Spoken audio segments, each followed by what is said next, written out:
Você está buscando respostas reais para a sua saúde física, mental e espiritual? Essa será a Campal da Saúde. Teremos 3 palestrantes especializados trazendo orientações práticas e transformadoras.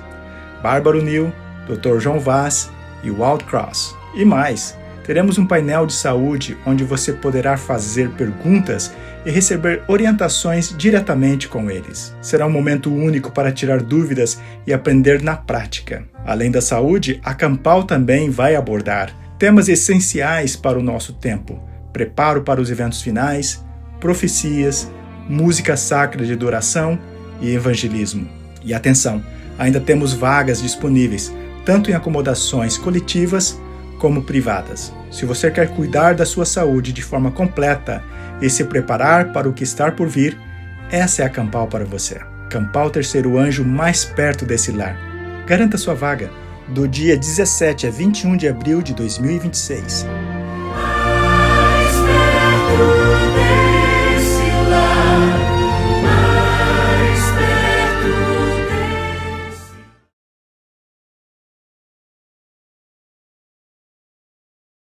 Obrigado, Wes Peppers, por estar comigo. Tô feliz que esteja aqui. É bom estar aqui, Pastor John, como sempre. E temos muita coisa para cobrir. Sim, certamente. Eu mencionei que você é pastor, evangelista, diretor de evangelismo do Iris Reardon, coordena nossas viagens missionárias, somos colegas e amigos, mas sua história vai muito além disso.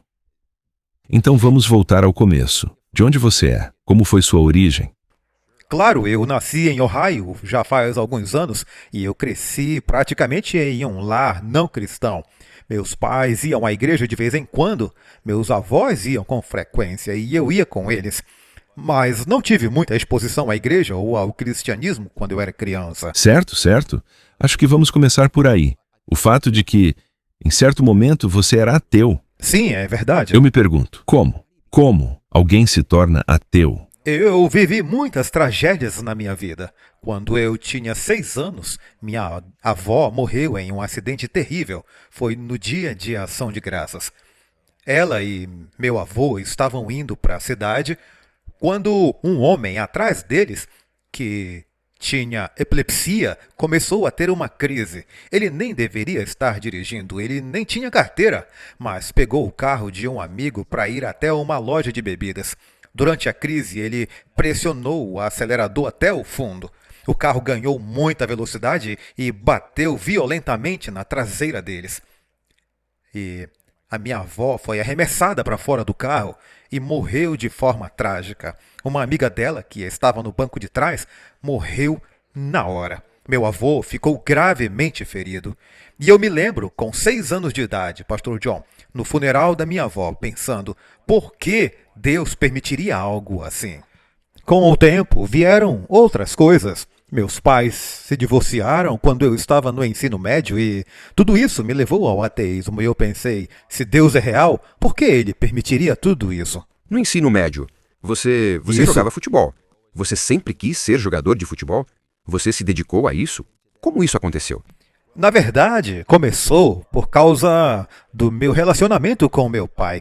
Ele não era muito próximo de mim e ele tinha sido uma estrela do futebol americano no colégio. Então eu pensei, talvez se eu jogar futebol eu consiga a atenção dele. Eu comecei na 6ª série e nunca parei. Quando eu cheguei ao ensino médio, eu já era o maior, o mais forte e o mais rápido do time. E eu treinava pesado, eu fiz até algumas coisas Eu tomava algo chamado Calf Starter, tipo um pó feito para bezerros, como um colostro artificial. Então eu tomava aquele negócio e ganhei muito peso. Você acha que os seres humanos deveriam tomar isso? Não é para isso. Mas o meu treinador disse que quando ele jogava na faculdade e não tinha dinheiro para esteroides, ele usava isso. Então, naquela época, eu fui numa loja agropecuária e coloquei $10 no balcão, eu comprei o saco e fazia uns shakes gigantes, colocava manteiga de amendoim, 6 ovos crus, meio galão de sorvete e leite integral e várias doses desse produto. Entre o 9º e o 10º ano, eu ganhei uns 13 quilos. Quando eu me formei, eu levantava 204 quilos no supino, 317 quilos no agachamento e mais de 800 quilos no leg press. Eu era grande, eu era forte. Era uma forma de tentar chamar a atenção do meu pai. E funcionou. Ele meio que revivia a própria vida através de mim. Ele Coisa de tinha pai. orgulho E de mim. você sim. jogava bem mesmo? As faculdades chegaram a te procurar? Sim, no penúltimo e no último ano eu estava sendo observado por grandes universidades. Eles ligavam toda semana, iam assistir aos jogos. Eu estava sendo muito recrutado, recebendo várias ofertas de bolsa. Até hoje eu ainda tenho o recorde de levantamento de peso na minha escola. Ganhei vários prêmios. No penúltimo ano fui All-State e no último também. All-State no Alabama. Isso mesmo. Então o meu penúltimo ano eu fui segundo time na linha ofensiva. E no último ano eu fui primeiro time. Mesmo com a lesão sobre a qual vou falar depois. Quais faculdades chegaram a te procurar? A Universidade do Alabama, sim, falaram comigo. A Universidade do Tennessee, da Geórgia e várias menores também. Mas eu queria uma faculdade mais perto de casa, a umas 2 horas. Era uma escola menor. Eu sabia que talvez não tivesse altura suficiente para a primeira divisão. Eu tenho 1,83 m e, normalmente, eles querem pelo menos 1,90 m ou mais. Eu estava olhando escolas menores. Eu cheguei a receber uma bolsa integral, até sofrer uma lesão. Foi no 4º jogo do meu último ano.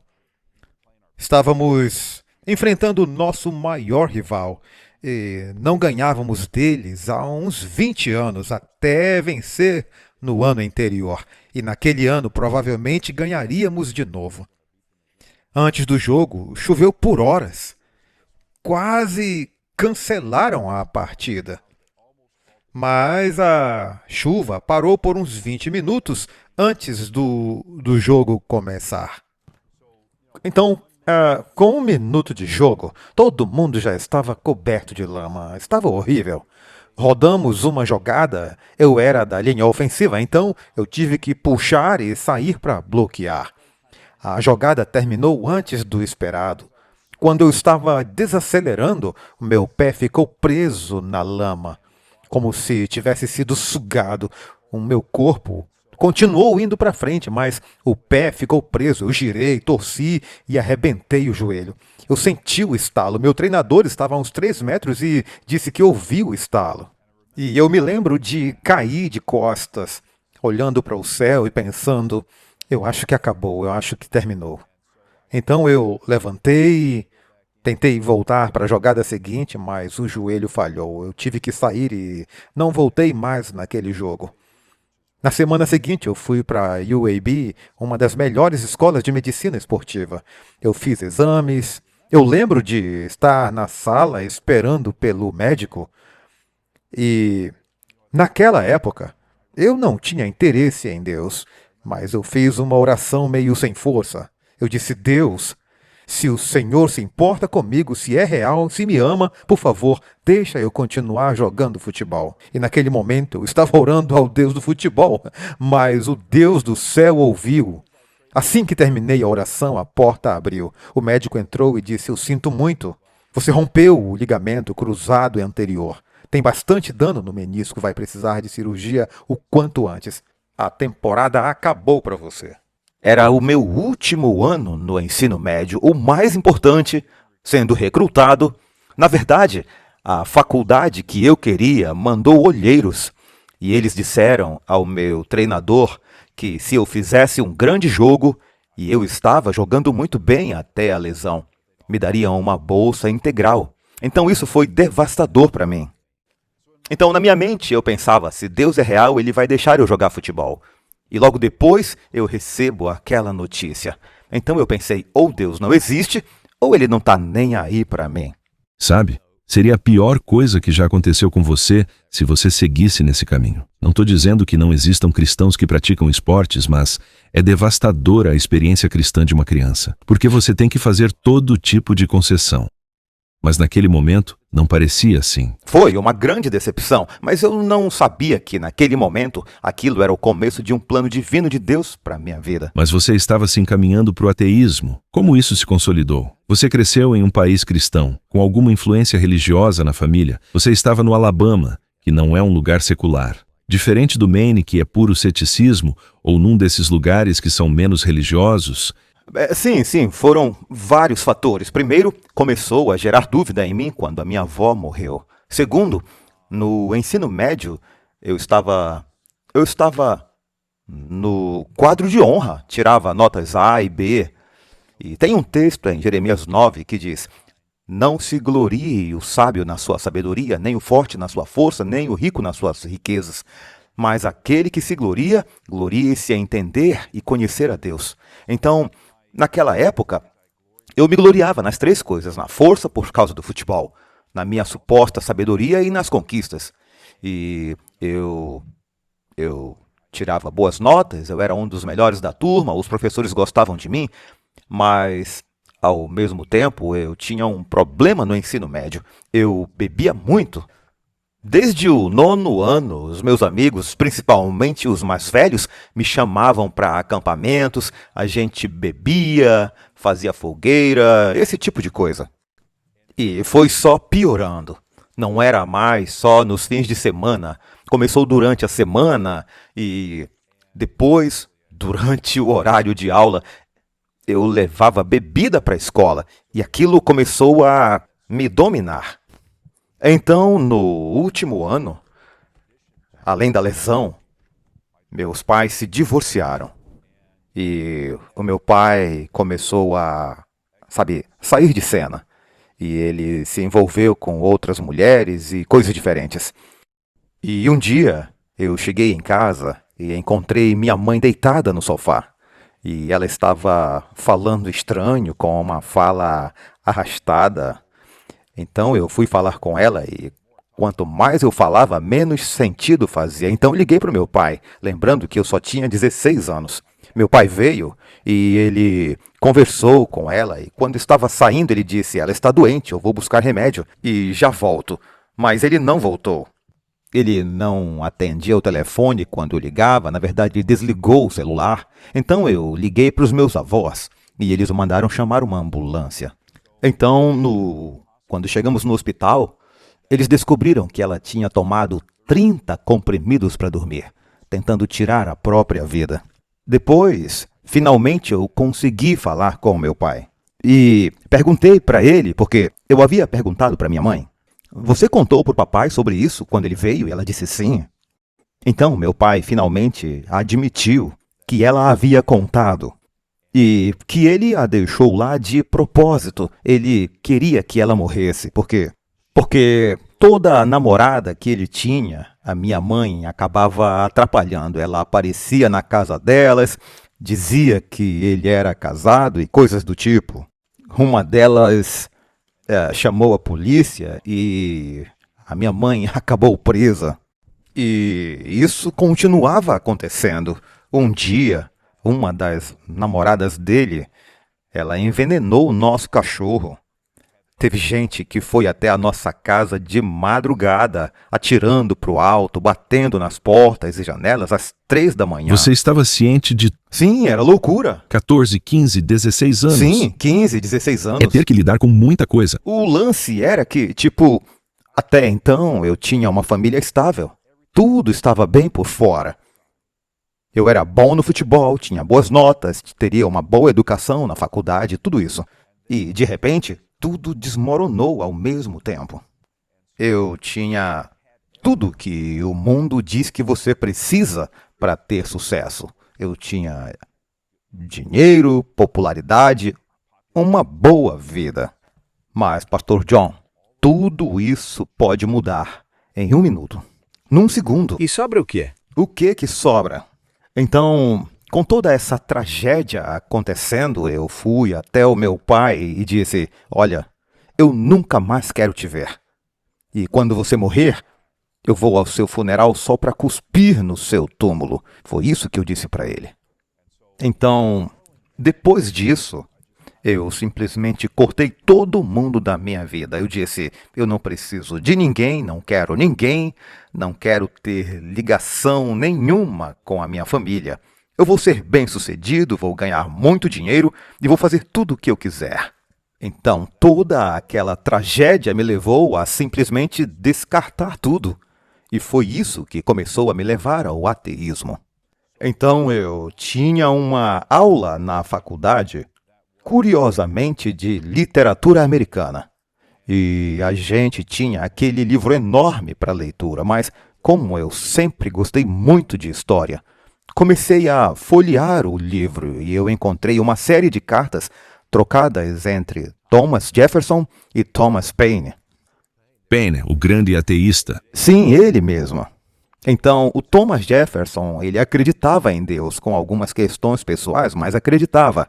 E ele escrevia cartas para o Thomas Paine, explicando por que acreditava que a Bíblia era verdadeira e que Jesus existiu. E o Thomas Paine respondia com cartas dizendo por que ele achava que isso não era verdade e no que ele acreditava. Então, e aí eu li aquelas cartas e, juntando o que eu li com o que eu vivi, as minhas experiências amargas, eu cheguei à conclusão de que simplesmente não podia existir Você poderia ter Deus. concordado com Jefferson? Mas eu penso que foram aquelas experiências difíceis pelas quais você passou que te fizeram mudar de ideia e seguir em outra direção. Exatamente. Foi isso que me convenceu. E eu acho que isso é verdade para muitos ateus. Não é só evidências ou o que eles acham. São percepções de coisas que parecem ser evidências, mas é muito das experiências que eles tiveram. Existe a percepção da injustiça de Deus. Ele destruiu o mundo e matou um monte de gente. Tem a hipocrisia dos cristãos em que outras pessoas olham e pensam, eu não queria ser como eles, então por que eu seguiria o Deus deles? Vários fatores entram em jogo. Em vez disso, eu diria que é difícil interpretar a experiência de uma pessoa, mas penso que muitos ateus são ateus honestos. Sim, claro.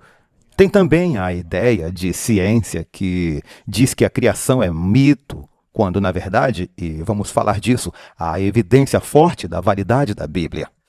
Então, basicamente, eu me tornei um ateu assumido. E como foi o ateísmo para você? Isso afetou o seu dia a dia? Para mim, era como não precisar mais tentar entender o que estava acontecendo. Eu olhava para o mundo, para a minha vida, e parecia que tudo estava fora de controle. É tipo o que Salomão escreveu em Eclesiastes, quando ele disse: tudo o que eu quis fazer, eu fiz. Lá no capítulo 1, eu não me privei de nada. E isso também foi uma justificativa para eu fazer o mesmo. Eu só queria poder fazer o que eu quisesse e eu fiz. No ensino médio, eu bebia bastante. E, felizmente, por um tempo, eu parei com a bebida. Porque o meu treinador percebeu e me chamou para conversar. Ele disse: você tem uma oportunidade aqui. Pode ser o primeiro da escola a conseguir uma bolsa através do futebol. Mesmo depois da minha lesão, eu continuei jogando futebol americano na faculdade e consegui uma bolsa para uma universidade menor. Mas ele disse: você precisa amadurecer e ser homem. E aquilo me marcou, porque eu não tinha ninguém para me corrigir, para me puxar para a realidade. Então eu parei e me disciplinei, e foi quando eu comecei a me destacar no futebol. Mas depois do ensino médio, quando eu estava na faculdade, na verdade, cerca de 2 anos depois de começar a jogar futebol americano na faculdade, eu acabei voltando a beber e talvez possamos falar sobre isso. Sim. E só para constar, quando você foi para a faculdade, as coisas que você aprendeu lá alimentaram o seu ateísmo? Te guiaram naquela direção? Sim, realmente me levaram. Aquelas coisas que eu lia.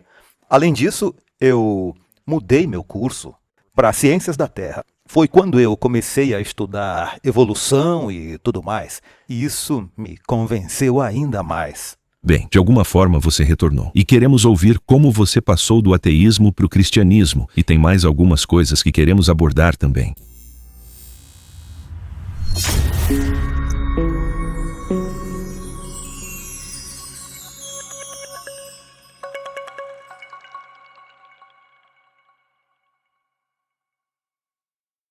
Olá, irmãos e irmãs. Aqui é Matthew Shanche, do The Truth Project. Eu estou feliz em anunciar que irei ao Brasil para a Campal da Terceiro Anjo do dia 17 a 21 de abril. Não deixe de ir, porque lá nós falaremos sobre as profecias mais recentes. Tudo está acontecendo muito rápido e o povo de Deus precisa discernir o que está acontecendo e também ajudar outras pessoas a olharem para Jesus Cristo e saber o que temos que fazer para estarmos prontos para a segunda vinda. Mais do que nunca, temos que compreender a palavra de Deus, como aplicá-la em nossas vidas, para que sejamos luz para os outros. Então una-se a nós, acesse o site, faça sua reserva hoje para nos encontrarmos lá. Que Deus te abençoe. Nós paramos na faculdade, você estudando ciências da Terra, evolução e tudo mais. Porém, em algum momento você fez a jornada de volta. Não posso dizer exatamente de volta, mas do ateísmo para o cristianismo, e acabou se tornando pastor, evangelista, professor, administrador e muitas outras coisas. Quando a luz do sol começou a dissipar as nuvens do ateísmo. Claro. Então, eu havia sido ateu. Eu joguei 2 anos de futebol universitário e parei. E, na verdade, todas as coisas que eu fazia, sabe? Eu bebia, eu me envolvia em várias coisas erradas. E nada me satisfazia. Eu larguei porque o meu outro joelho começou a dar os mesmos problemas do primeiro que eu já tinha lesionado. Também não era tão divertido, não tinha aquela camaradagem que eu tinha com os meus amigos do ensino médio e sinceramente, era muito pesado. Treinos 3 vezes por dia no verão. E eu estava sozinho, longe de casa, minha mãe precisando de mim. Foram vários fatores. Mas, no fundo, eu simplesmente não me sentia satisfeito. Aquilo não preenchia o vazio do meu coração. Então eu cheguei a um ponto. Eu voltei para casa, eu parei o futebol, continuei na faculdade, mas a minha vida estava completamente fora de controle. Eu estava deprimido, cheio de escuridão, eu tinha problemas com pornografia, problemas com bebida, praticamente tudo que você pode imaginar. Eu era um viciado em videogame. Uma vez eu fiquei 3 dias e 2 noites jogando sem dormir. E sim, então a minha vida estava descontrolada em todos os sentidos. E ainda carregando toda a dor da situação dos meus pais. Então eu cheguei a um ponto em que eu pensei, sabe, se a vida é só isso, fazer tudo isso e mesmo assim não ter satisfação, não ter alegria, não ter paz, só uma felicidade momentânea, então qual é o sentido de viver? E eu pensei comigo mesmo, eu acho que eu vou me suicidar, porque não tem sentido viver. Então, só tinha uma coisa que me impedia de fazer isso naquele mesmo dia. Eu queria que a minha família sentisse o peso e a responsabilidade pela minha morte. Eu queria que eles carregassem a culpa que eu carregava. Especialmente o meu pai. Eu queria que ele sofresse por causa disso. Então eu sentava e ficava pensando, como eu posso fazer isso de uma forma que realmente cause esse impacto? Agora, ironicamente, foi estranho, ou melhor, foi providência divina, que enquanto eu pensava nisso, começou a surgir um pensamento na minha mente. Por que você não estuda a Bíblia? Não era uma voz, era só um pensamento que eu não conseguia ignorar. Na primeira vez que eu pensei isso, eu reagi. Por que eu estudaria a Bíblia? Eu não acredito nisso. É conto de fadas. Deus não existe. De blá, blá, blá. Mas o pensamento não saía da minha cabeça. E então, o meu tio, que era praticamente o único cristão da família, e eu disse para ele várias vezes, ele veio de um passado bem difícil, ele aceitou a Cristo num seminário de profecia bíblica, parecido com os que a gente faz hoje, e a vida dele mudou completamente. E ele já tinha tentado me dar materiais antes, mas eu nunca tive interesse. Mas dessa vez eu decidi, eu vou estudar a Bíblia para provar que ela é falsa. E eu disse, beleza, eu vou estudar, eu vou provar que é mentira, que é um conto de fadas, que Deus não existe, e depois eu tiro a minha vida porque não há propósito nenhum. Naquele mesmo momento em que eu tomei essa decisão, meu tio me deu um conjunto de estudos bíblicos. Ele disse: eu sei que você pediu para eu não te dar mais nada, mas eu sinto que devo te dar isso aqui. E eu olhei para aquilo, achei engraçado e disse: é estranho, mas eu peguei. Aí eu fui para o meu apartamento na faculdade, eu tinha 22 anos, e abri aquela Bíblia velha e empoeirada que a minha avó tinha me dado, e aquelas lições. E foi incrível porque, enquanto eu estudava a Bíblia, estudando profecias bíblicas, eu cheguei à conclusão de que a Bíblia tinha que ser verdadeira. Não havia como explicar os acontecimentos da história do mundo. A Bíblia escreveu sobre eles milhares de anos antes de acontecerem. A que você se refere? Você está dizendo que leu a Bíblia, analisou a história. Quais eventos? Claro, um dos primeiros foi Daniel capítulo 2. Desde os tempos antigos, a Bíblia previu os grandes impérios mundiais ao longo da história, até chegar aos nossos dias. Totalmente convincente. Sim, e você precisa entender, eu era extremamente cético, eu precisava de evidência forte.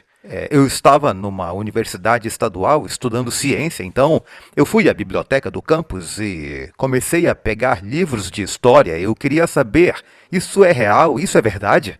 E naquela época não tinha Google, não era tão fácil, mas eu fui pesquisando e de fato era verdade. Então eu estudei Daniel capítulo 7 que repete a mesma sequência. Estudei profecias no livro de Apocalipse, capítulo 13, que revela os Estados Unidos na profecia bíblica. Estudei Mateus, capítulo 24, que fala dos eventos finais do mundo. E tudo era perfeitamente exato. Quanto mais eu estudava, mais eu me convencia de que a Bíblia era verdadeira. Agora, qual era a sua reação quando descobria que a Bíblia era verdadeira? Não, eu pensava... por que ninguém nunca me contou isso antes? Eu fiquei totalmente animado. Mesmo que você tenha que se sacrificar e admitir que o ateísmo não funcionou bem. Bem, eu estava procurando propósito, procurando algo em que me apoiar. E eu pensei comigo mesmo, se Deus realmente existe, então ele deve se importar com a gente. Ele nos criou. Tem que haver uma explicação para o mal no mundo. E mais ou menos nessa época eu estudei sobre o grande conflito, por que existe o mal se Deus é bom. E tudo começou a fazer sentido. Então eu percebi que Deus estava me atraindo. Aí eu fui falar com os meus professores da faculdade. Aqueles caras eram ateus radicais. Quer dizer, havia turmas em que eles zombavam dos cristãos durante a aula. Eles faziam piadas no meio da sala sobre o cristianismo. Eu lembro claramente de um professor que chegava bêbado na aula, quase dia sim e dia não. Falava enrolado, tentando ensinar. E eu pensava, isso não parece a vida que eu quero. Ele não tinha esperança, tinha passado por divórcio, vários problemas. Então eu fui a alguns professores e disse, olha, eu quero mostrar algo que eu estou descobrindo. Eles ouviram e eu mostrei Daniel capítulo 2, algumas profecias mais simples, e eu disse, tudo isso foi escrito milhares de anos atrás e aconteceu exatamente como foi dito. Como vocês explicam isso? Nada, na verdade. Eles ficaram me olhando com cara de vazio. Foi como a escrita na parede no livro de Daniel. O rosto deles mudou. Pareciam convencidos, mas eles não queriam admitir. E, por fim, eles disseram, nós não temos tempo para discutir isso com você.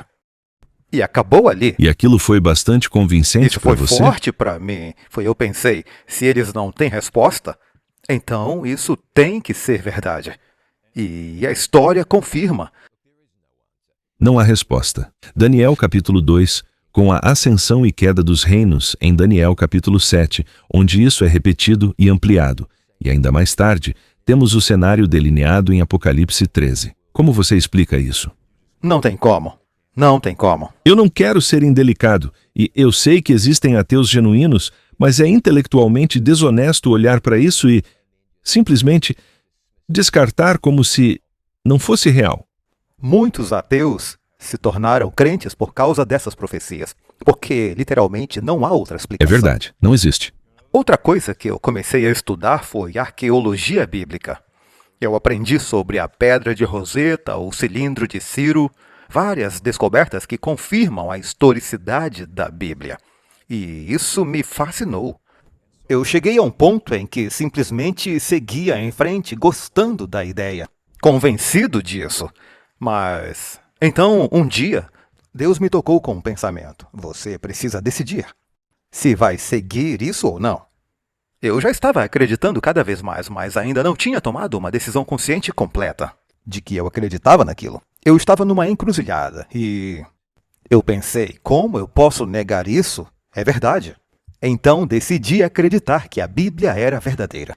Eu ainda não tinha tido um encontro completo com Cristo, nem tomado uma decisão por ele. Mas cheguei a um ponto de poder afirmar com segurança: a Bíblia é verdadeira.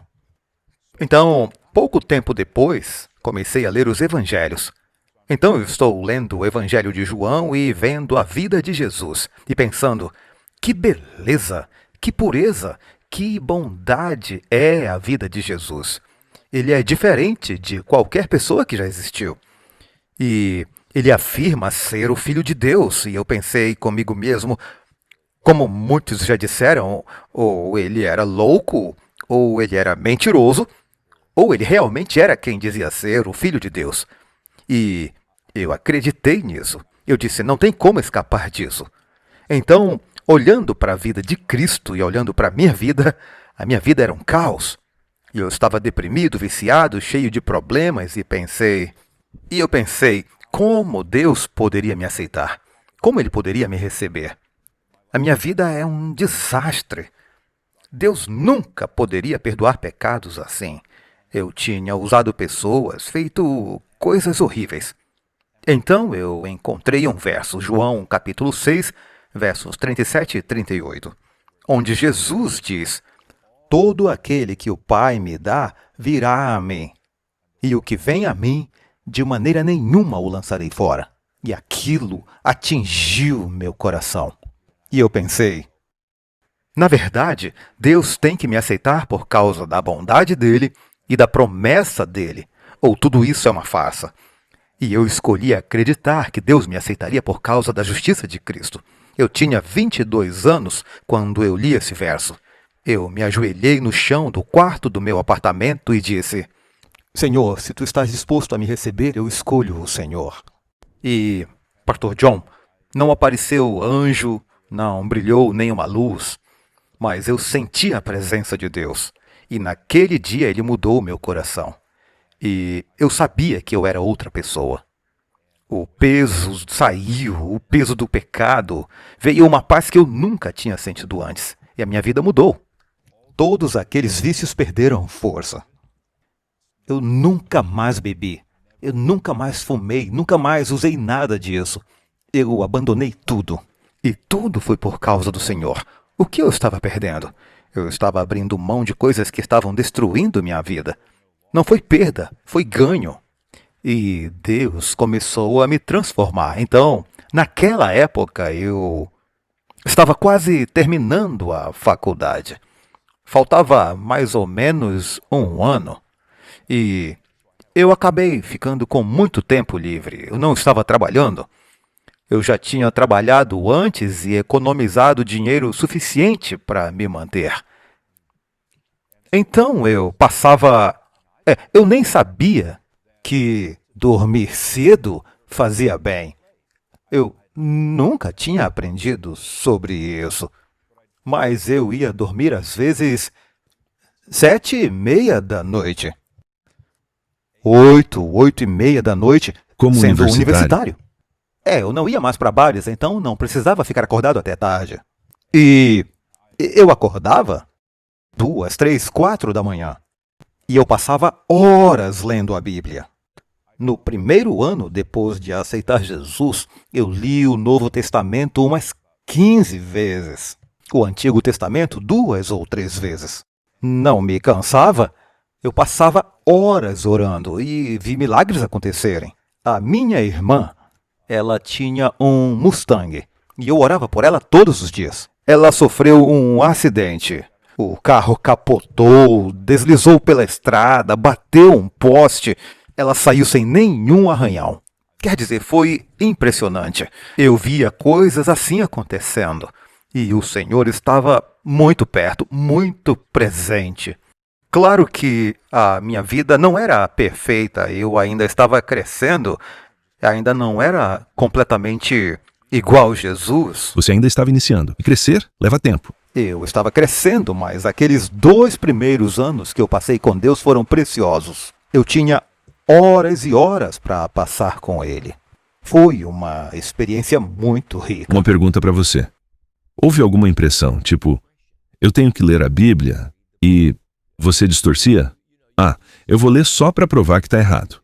Por mim, tudo bem. As pessoas fazem isso.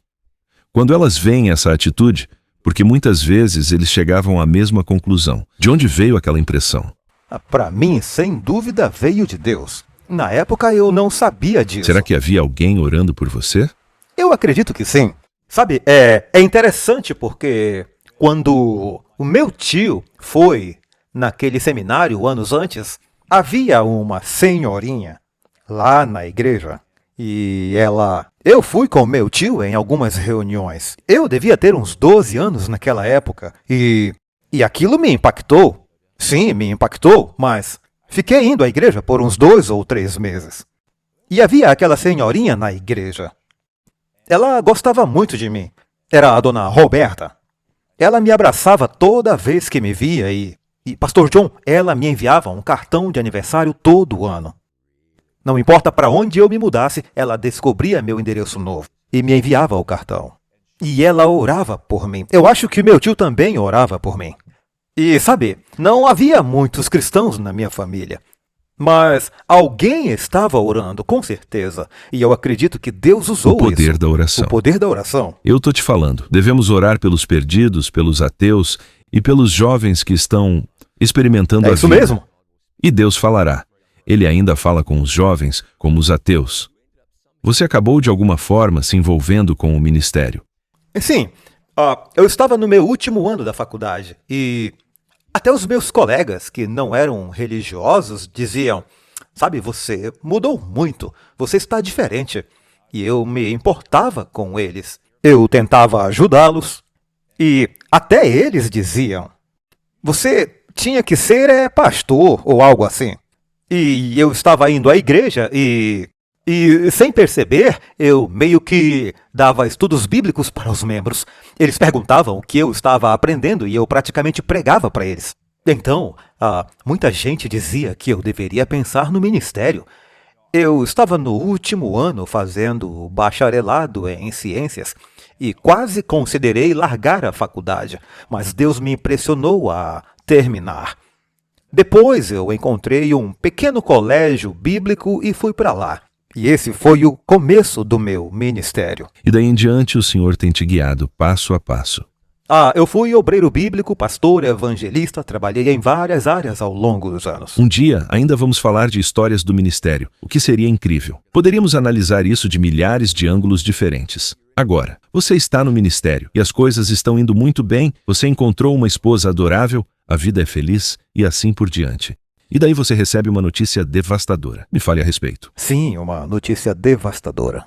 Bem, eu comecei a perceber alguns problemas internos e fui ao médico, mas ele me diagnosticou errado. Os sintomas pioraram, até que Deus operou uma série de milagres e consegui chegar ao médico certo. Então descobri que eu tinha câncer. Eu tinha 28 anos. Como é ter 28 anos e receber essa notícia? Quer dizer, amigo, não faz diferença o tipo de câncer. Se for câncer de mama, você pode morrer. É isso que fica gravado na sua mente. É o que você começa a pensar, com 28 anos, casado. Sabe, eu tinha entregado minha vida a Deus. Eu estava trabalhando para Ele.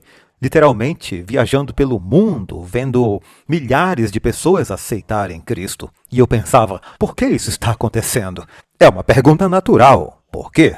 Mas eu não sabia que, através disso, Deus me ensinaria muito e abriria portas para alcançar pessoas de uma forma que eu nunca imaginei. Ok, vamos falar mais sobre isso daqui a pouco. Um jovem de 28 anos que tem câncer está encarando uma potencial sentença de morte. Descobriremos mais em um instante. Ele é o West Peppers. Eu sou o John Bradshaw.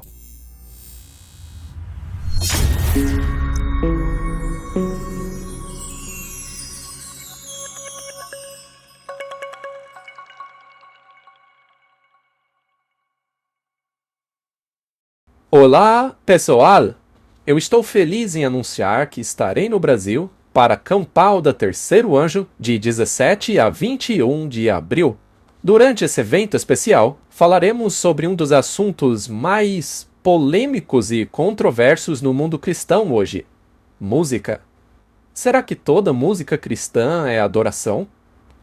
Será que a música pode moldar aquilo que pensamos, sentimos e cremos? O que a Bíblia, a ciência e até mesmo a indústria da música revelam sobre o poder incrível da música? Música não é neutra. Ela molda nossas emoções, nossos pensamentos e até mesmo nossa vida espiritual.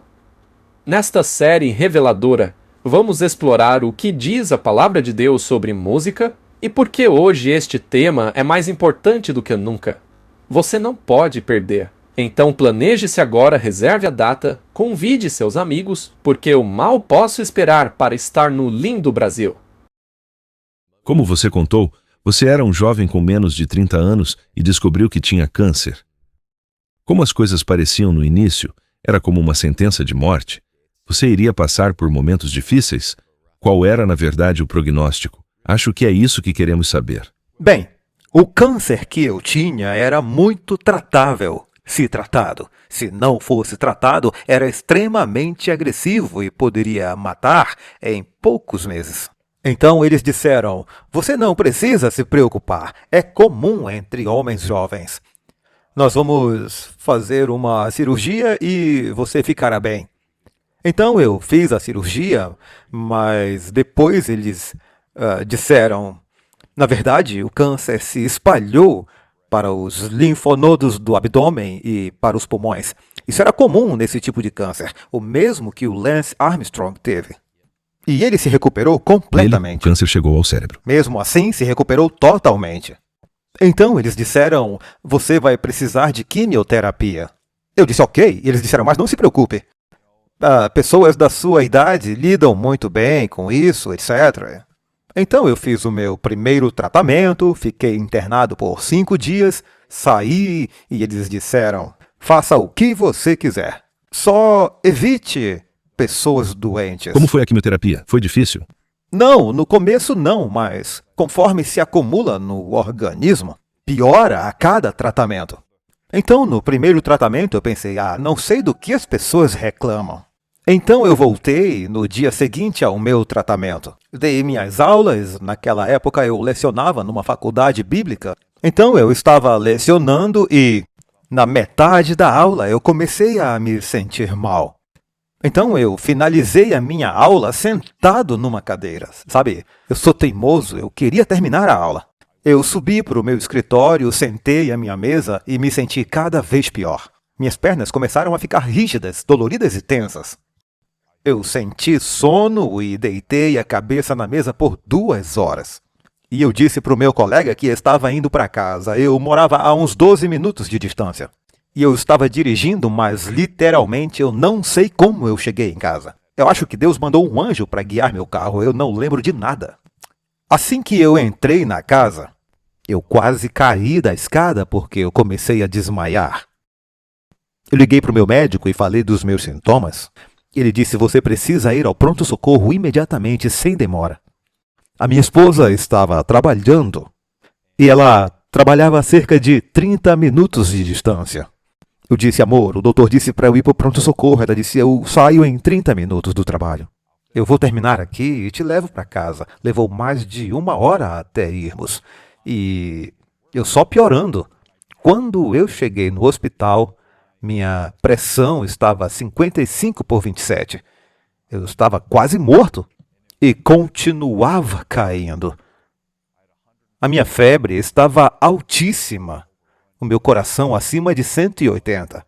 fizeram exames e meus glóbulos brancos estavam em 0,2, quando o normal é pelo menos 5. E o sistema imunológico? Imunidade 0.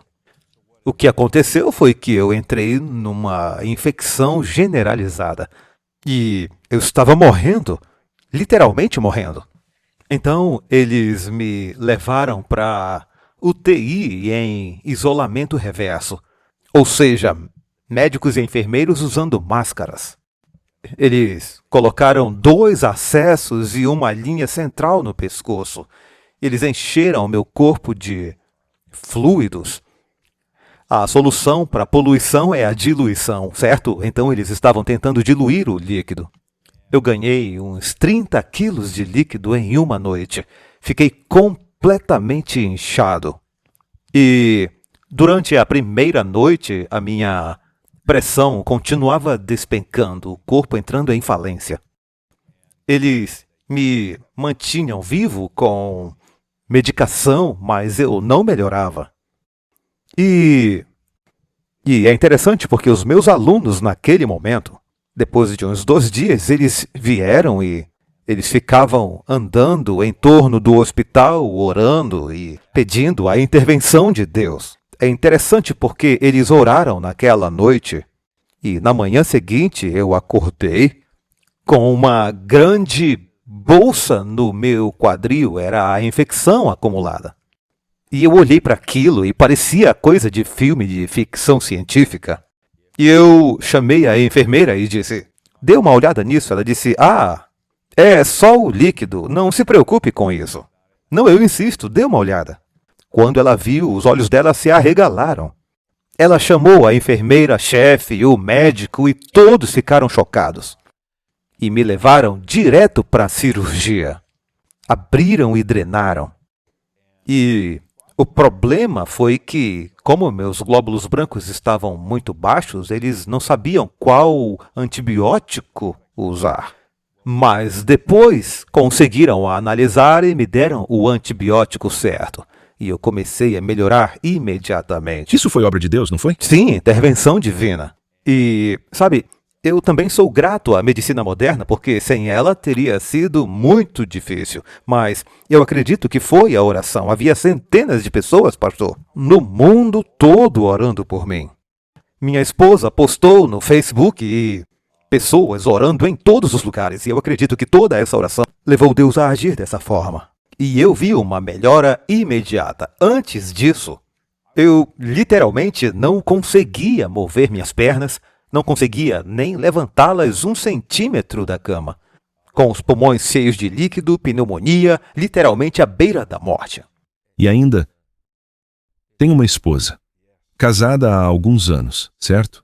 Sentada na sala de espera ou em qualquer outro lugar, percebendo que, embora Deus seja bom, ela poderia estar enterrando seu jovem marido a qualquer momento. É difícil passar por isso. E aqui está o marido olhando para a esposa e dizendo, eu não quero que ela se case com outro cara. Agora, isso foi interessante porque, antes da oração dos alunos, eu estava deitado na cama e acordei por volta das 3 da manhã. E havia aquela sensação estranhíssima de que, literalmente, a minha vida estava por um fio. Eu estava oscilando entre a vida e a morte. Você estava ciente disso? Sim, eu estava ciente disso. Eu sentia que a minha vida poderia terminar naquele momento. E eu orei a Deus e disse, Deus, eu não sei qual é o teu plano, mas se o teu plano é que eu morra, eu quero saber se estou pronto. Eu quero saber se a minha vida foi entregue a ti, mas se for da tua vontade que eu viva ou morra, que seja para a tua glória, de qualquer forma. E eu sentia a presença dele novamente. Eu pude sentir uma paz que veio ao meu coração. E é interessante, sabe? O Senhor agiu de maneiras diferentes. Eu tinha uma enfermeira que no meio da noite, quando você está na UTI, ela verifica seus sinais vitais a cada 5 ou 10 minutos. Essa é a frequência. E quando você não respira o suficiente, o alarme dispara. Então, ela entrava e dizia, o alarme disparava, ela dizia, Sr. Peppers, o senhor precisa respirar mais fundo ou o alarme não vai parar. E, finalmente, eu estava me sentindo um pouco... Eu não estava dormindo, não estava bem, estava irritado. E ela disse, se o senhor respirar, o alarme para. Eu disse, eu estou respirando o melhor que eu posso. Desliga isso, eu preciso dormir. E quando ela... E eu vi ela meio que parar. E eu percebi que eu a havia magoado um pouco. E o senhor falou comigo e ele disse, você vai tratar essa mulher desse jeito? E eu a estou usando para salvar a sua vida. E o senhor disse, você precisa se desculpar com ela. E eu disse, sim, senhor, eu vou amanhã, talvez. Mas agora eu preciso dormir. O senhor disse, não, agora. Ela saiu e ia deixar o quarto. Mas quando ela chegou à porta, a porta não abriu. Não abriu. E ela estava tentando, mas parecia trancada por dentro. E ela estava lá tentando abrir, e nada. E o senhor disse, faça isso. E eu disse, senhora, eu só quero que saiba que eu sinto muito por ter sido um pouco grosseiro com a senhora. E eu quero que você saiba que eu acredito que Deus está usando você para salvar a minha vida. E ela virou-se com lágrimas nos olhos. E ela disse, obrigado, eu não sabia nada da vida dela. Mas ela disse, você não sabe o quanto eu precisava ouvir isso. E ela disse, eu sou grata por isso. Então ela foi até a porta que se abriu como nova. E aqui está a última lição que eu aprendi com isso. Às vezes, Pastor John, as menores coisas da vida que nos irritam, nos frustram, o que nos decepciona, ou o que consideramos um incômodo ou um fardo, é exatamente o que nos salva, o que muda as nossas vidas, que transforma os nossos corações. E Deus permite essas coisas em nossas vidas, para nos refinar, nos fazer crescer, nos fortalecer. Então isso foi algo realmente único que aconteceu. E quanto a esses profissionais da saúde? Salvando a vida das pessoas, claro que o trabalho de todos é importante, há dignidade e valor em todo o trabalho. Mas e essas pessoas que estão no seu quarto às 3 da manhã, longe de suas famílias e são pagas para estar lá? Mas não é esse o ponto. Estou falando de enfermeiros, médicos, técnicos de enfermagem e todos os outros. Heróis. Absolutamente heróis. E eles se sacrificam muito. Eu não consigo me ver ter que ficar acordado a noite toda trabalhando. Nós não fomos feitos para ficar acordados a noite toda e eles estão em atividade dia após dia. Lidando com pessoas ansiosas e algumas mal-humoradas, e a maioria delas nem pede desculpas. Podem ser um verdadeiro desafio. Mas sabe, Deus os está usando. E eles veem milagres o tempo todo. O meu caso se tornou bem conhecido e os médicos souberam que os alunos tinham vindo e orado e que algo acontecera. Algo muito incomum no dia seguinte. Eles até escreveram uma matéria sobre isso e colocaram no informativo do hospital. Sim. E foi realmente algo especial porque os médicos e enfermeiros começaram a vir falar comigo sobre suas vidas. E diziam, sabe, eu tenho problemas conjugais, ou eu tenho esse problema, ou eu tenho essa decisão a tomar. E eu não sei o que fazer, o que você me aconselha? O que você acha que Deus quer que eu faça? Então eu tive uma grande oportunidade de começar a testemunhar para as pessoas e compartilhar minha fé e... Eu lembro-me de uma vez, eu tinha colegas de quarto diferentes porque eu entrava e saía do hospital por meses. Havia um homem que veio me visitar e nós conversamos um pouco. E eu perguntei por que ele estava lá. Ele tinha câncer nos rins e eu acho que havia se espalhado para o pâncreas. E ele ia morrer em algumas semanas. E eu ouvi sua história. Ele disse, me fale de você. Eu disse, bem, eu sou um pastor cristão, essa era a minha vida. Eu compartilhei um pouco do meu testemunho. E ele ficou muito quieto. Ele disse, eu costumava ir à igreja. E ele disse, minha esposa e eu frequentávamos a mesma igreja que eu frequentava, na verdade. A mesma igreja. Incrível. E ele disse que eles costumavam ter um Natal especial, todo ano uma coisa grande, tipo um drive-thru. Tipo um presépio vivo. E ele perguntou, ainda fazem isso? Eu disse, sim, fazem. E ele disse, por 2 anos, naquele presépio eu era a voz de Deus. Não. E ele disse, eu fui com a minha esposa, mas ela morreu e eu me afastei. E ele disse: eu não vou à igreja há anos. Eu nem sei se ainda conheço a Deus. Isso era Deus o chamando de volta. Era Deus. E eu disse: amigo, sabe, eu acredito que Deus te quer de volta. Ele quer teu coração de novo. E eu perguntei: há alguma coisa que te impeça de entregar seu coração a Deus de volta? E ele ficou em silêncio por uns 30 segundos e disse: não, eu acho que não. Eu perguntei: você quer fazer essa escolha? Ele disse: sim. Eu disse: vamos orar. Então aqui estou eu, me recuperando do câncer e ele literalmente morrendo de câncer. Nós oramos juntos. E ele disse: irmão, eu tenho uma paz que eu não sentia há anos. Ele foi levado de volta a Cristo e provavelmente morreu uma semana depois. Então Deus continuou me colocando nessas situações. E desde então, não só naquela época, mas desde então, eu tenho conseguido compartilhar esse testemunho com milhares de pessoas, encorajando-os e dando esperança. E vou te dizer, não era fácil. Eu ficava em casa vomitando até as tripas saírem. Experiências horríveis que tive que passar, mas Deus me conduziu através de tudo isso e sou grato por isso. Eu também sou grato. Sim, amém. Também agradeço. Amém. Então hoje você está totalmente envolvido no ministério, dirigindo o evangelismo, como o It's Written, além de Ojus, organizar eventos de grande porte que convocam as pessoas a terem fé em Jesus e também Eu organizando gosto viagens demais. missionárias. Diga-nos, temos apenas 2 minutos. O que o motiva naquilo que faz? Esse ministério prático não apenas trabalha vós si mesmo, mas encoraja outros a se envolverem. O que te anima? Quando me converti a Jesus e o aceitei, imediatamente eu senti no coração que eu precisava contar aos outros. Então, eu costumava convidar estudantes universitários para o meu apartamento e oferecia a eles um almoço simples, um espaguete, e então eu falava sobre Deus e dava estudos bíblicos para eles. Muitos deles não eram autênticos, mas depois eu recebi treinamento e melhorei bastante, dando estudos bíblicos de 4 horas em 1 hora. Eu aprendi muito, mas eu tinha essa chama, esse desejo de contar aos outros.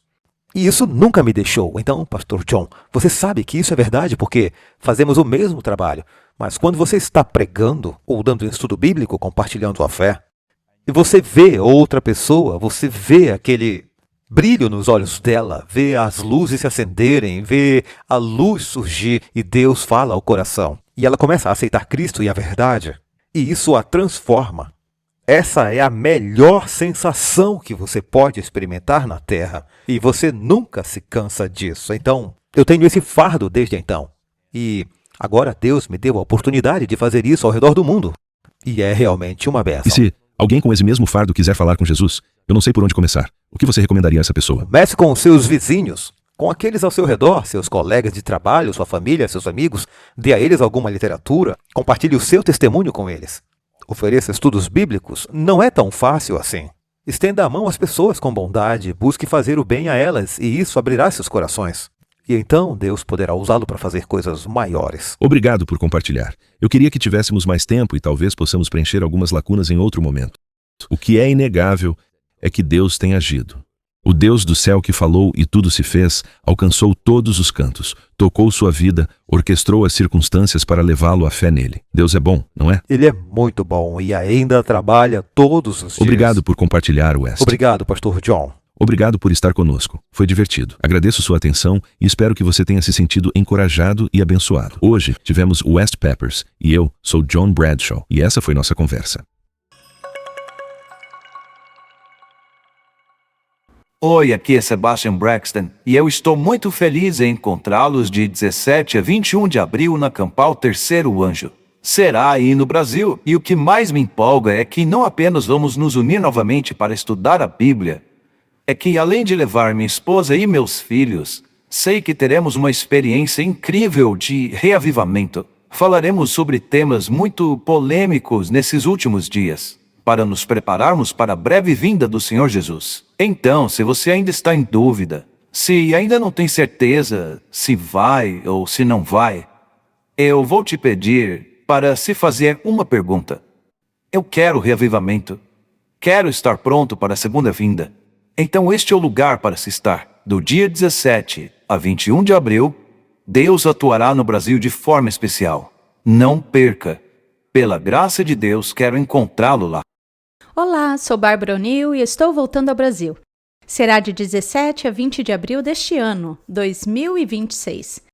Estaremos analisando este corpo incrível em que vivemos, vamos observar a forma como ele se cura.